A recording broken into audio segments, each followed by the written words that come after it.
Hello, ഇന്ന് നമ്മൾ 3 പേരും കൂടി മലേഷ്യയിൽ നിന്ന് ബാലിക്ക് പോവുകയാണ്. എന്നോട് കുറേ പേര് ചോദിച്ചു ഈ ബേബിനായിട്ട് എങ്ങനെ ഹാൻഡിൽ ചെയ്യുന്ന ട്രാവൽ ഈസി ആണോ എന്നുള്ളത്. നമ്മളത് എൻജോയ് ചെയ്താൽ ഭയങ്കര ഈസി. ഇപ്പോൾ തന്നെ അവൾ ഇമിഗ്രേഷനിൽ അവൾ വിശപ്പായപ്പോൾ കരച്ചിൽ തുടങ്ങി. അപ്പോഴേക്കും ഞാൻ ഇമിഗ്രേഷൻ കഴിഞ്ഞ ഉടനെ അവിടെ നിലത്തിരുന്ന് ഞാൻ പാൽ കൊടുക്കായിരുന്നു. എവിടെ സ്ഥലം എന്ന് പോലും ഞാൻ നോക്കിയിട്ടില്ല.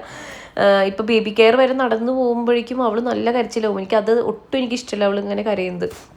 അപ്പം ഞാൻ കിട്ടുന്ന സ്ഥലം നോക്കി അവൾക്ക് പാൽ കൊടുക്കും. ഞാൻ ഇതുവരെ അവൾക്ക് ബോട്ടിൽ മിൽക്കോ അങ്ങനെ ഫോർമുല മിൽക്കോ അവൾക്ക് ഞാൻ ഇൻട്രൊഡ്യൂസ് ചെയ്തിട്ടില്ല, ഇനി ഇൻട്രൊഡ്യൂസ് ചെയ്യുന്നുമില്ല. ഞാൻ ബ്രസ്റ്റ് മിൽക്ക് മാത്രമേ കൊടുക്കുന്നുള്ളൂ. അപ്പം നമ്മളങ്ങനെ സമയം ഇതൊക്കെ നോക്കി കഴിഞ്ഞാൽ അത് കുറച്ചൊരു ബുദ്ധിമുട്ടായിരിക്കും, അല്ലെങ്കിൽ അത് ഭയങ്കര ഈസി ആയിരിക്കും. ഫ്ലൈറ്റിൽ അവൾക്ക് ഇതേ ഡൈപ്പറൊക്കെ ചേഞ്ച് ചെയ്ത് അവൾ ഭയങ്കര കംഫർട്ടബിൾ ആയിരുന്നു. പിന്നെ അതായത് ഭയങ്കര ഭംഗിയുള്ള സൺസെറ്റാണ് കണ്ടത്. ശരിക്കും ഉണ്ടല്ലോ, അയ്യോ ഞങ്ങൾ 3 പേരും അത് എൻജോയ് ചെയ്തു. പീക്കൂസ് എന്ത് കണ്ടിട്ടാണെന്നൊന്നും അറിയില്ല, പക്ഷെ അവൾ ഇത് കണ്ട് ഭയങ്കര ചിരിയായിരുന്നു കേട്ടോ. ഒരു എക്സൈറ്റ്മെൻ്റ് ആയിരുന്നു ഫുൾ അവളുടെ ഫേസ് ഈ ത്രൂ ഔട്ട് ഒരു ട്രിപ്പിൽ.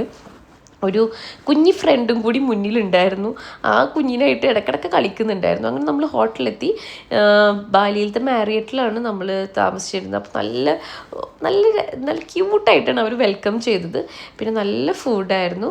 അങ്ങനെ നമ്മൾ ബാലിയിൽ എത്തിയേക്കോട്ടെ. ഇനി ഞാൻ കുറച്ച് വിശേഷങ്ങളായിട്ട് ഞാൻ ഇടാവേ.